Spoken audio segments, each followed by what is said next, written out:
بسم اللہ الرحمن الرحیم۔ شروع اللہ کے نام سے جو بڑا مہربان نہایت رحم والا ہے۔ بسم اللہ الرحمن الرحیم۔ السلام علیکم، میں ہوں پروفیسر حکیم رائے خالد۔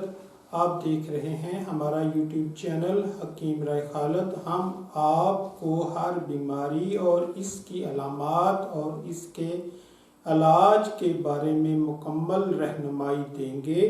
تو حسن و صحت سے متعلق تمام مسائل اور ان کے حل کے لیے ہمارے ساتھ جڑے رہنے کے لیے ہمارا یوٹیوب چینل سبسکرائب کریں اور بیل آئیکن کو ضرور پریس کریں۔ اگر آپ کو بھی کوئی ایسے مسائل درپیش ہیں تو کمنٹس باکس میں کمنٹ کریں یا دیے گئے نمبر پر کال کریں۔ ہمارے دواخانے کا ایڈریس ہے خالد دواخانہ، چوک ہارنیہ والا، غلہ گودام، اکاڑا۔ آج ہم بات کرتے ہیں گینٹھیا کے بارے میں۔ اردو نام ہے پرانا گینٹھیا، طبی نام ہے وجل مفاصل، ڈاکٹری نام ہے کرونک روماتزم۔ تعریف مرض: یہ ایک جسمی بیماری ہے جس میں جوڑوں کے رباطات یعنی جوڑوں کے اندر اور ان کے اطراف کے ریشہ دار ساخت دبیز اور سخت ہو کر حرکت مفاصل کو کم یا موقوف کر دیتی ہے۔ اسباب مرض: نمبر 1 سردی لگنا یا بھیگنا، نمبر 2 کسی جوڑ پر زیادہ زور پڑنا جیسے ٹینس کھیلنے میں کوہنی کے جوڑ پر زیادہ زور پڑنا، نمبر 3 اگر کسی سمیت یا زہر کا خون میں سرایت کر جانا جیسا کہ زکام وبائی یا بعض بخاروں میں بعض قسم کی سمیت کے جذب ہونے سے جسم سے درد ہونے لگتا ہے، بعض خاص قسم کی غذائیں جو ہاضمہ کو خراب کر دیتی ہیں، کھانا اور شراب وغیرہ پینا۔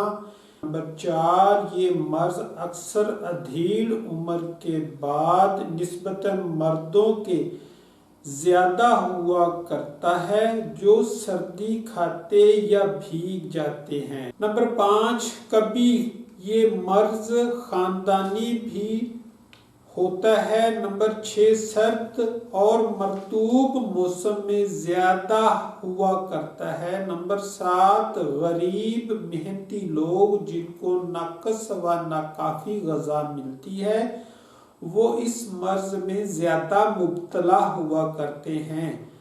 علامات مرض: جوڑوں میں سختی اور درد کی شکایت ہوتی ہے، رات کو بستر میں گرم ہونے سے زیادہ درد ہو جاتا ہے، سرد اور مرطوب موسم میں مرض کو شدت ہوتی ہے، معوف جوڑ خفیف متورم ہوتے ہیں مگر کبھی ورم زیادہ بھی ہو جاتا ہے، جوڑوں کے ارد گرد کے عضلات کمزور اور لاغر ہو جاتے ہیں، کبھی معوف جوڑوں کے اندر رطوبات جمع ہو جاتی ہیں یا ان کی ساخت موٹی پڑ جاتی ہے جس سبب سے جوڑ پھول کر بد وضع ہو جاتے ہیں اور بعض اوقات وہ باہم جڑ کر ناکارہ ہو جاتے ہیں۔ اگر علامات مرض شدید ہوں تو بے چینی ہوتی ہے، اس کے مریض اکثر بد ہضمی کی شکایت کرتے رہتے ہیں اور وہ لاغر کمزور ہو جاتا ہے۔ باوجود ان سب تکالیف کے مریض کو عموماً بخار نہیں ہوتا اور اگر کبھی ہو بھی تو خفیف ہوتا ہے، لیکن قلب کے مبتلا مرض ہونے کا اندیشہ ہوتا ہے۔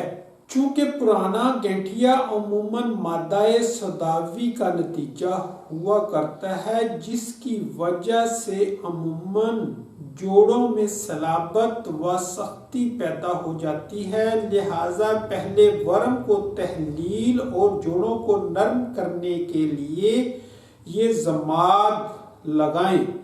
ضماد گل بابونا، تخم حنبلہ، تخم کتان، تخم ارزک، جو شیر، ہر انجیر 3 عدد، جو شیر ہر ایک 6 گرام، انجیر 3 عدد، چربی گرائے بز روغن، زیت روغن گل ہر ایک 20 گرام، چربی کو روغن میں پگھلا کر باقی ادویہ پیس کر مخلوط کریں اور معوف جوڑ پر ضماد کریں اور تنکیہ سودا کے لیے پہلے منزج پلا کر مسل دیں۔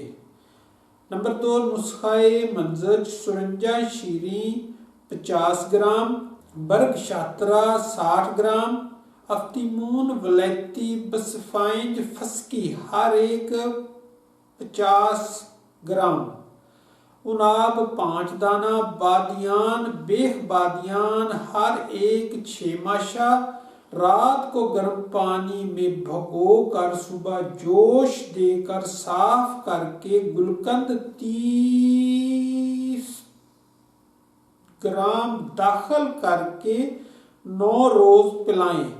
10ویں روز اسی نسخہ میں گل سرخ 10 گرام، سنائے مکی 10 گرام، مغز فلوس خیار شمبر 60 گرام، روغن بادام 9 گرام اضافہ کر کے مسل دیں۔ اگر مسل مذکورہ سے دست بخوبی نہ ہو، دوسرے اور تیسرے مسل میں رات کو جب سرنجہ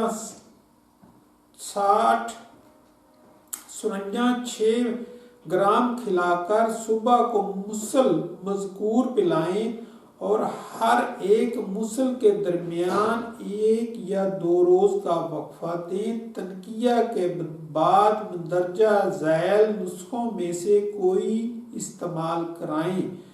نمبر 3، معجون وجہ مفاصل سوداویت میں نہایت مفید، پوست ہلیلا کابلی ہر ایک 5 گرام، آملہ خشک 3 گرام، افتیمون ولایتی اشبا مغربی، برگ شاطرہ بسفائنج فسکی تربت سفید ہر ایک 5 گرام، برگ سنا مکی 10 گرام، سب کو کوٹ چھان کر سہ چند شہد میں ملا کر معجون بنائیں۔ مقدار خوراک 7 گرام سے 14 گرام تک۔ نمبر 4، معجون چوب چینی جو سوداوی اور مزمن وجہ مفاصل میں بادہ تنکیہ مفید ہے۔ چوب چینی 20 گرام، اشبا مغربی 10 گرام، دار چینی قلبی، سالم مصری، سرنجہ شیریں بوزی دان، بہمن سفید، شقاقل مصری، بہمن سرخ، ترندی سرخ و زرد ہر ایک 6 گرام، سب کو کوٹ چھان کر سہ چند شہد خالص میں ملا کر معجون بنائیں۔ خوراک 7 گرام، ہمرا ارک اشبا یا نباتات سفید 10 گرام استعمال کرائیں۔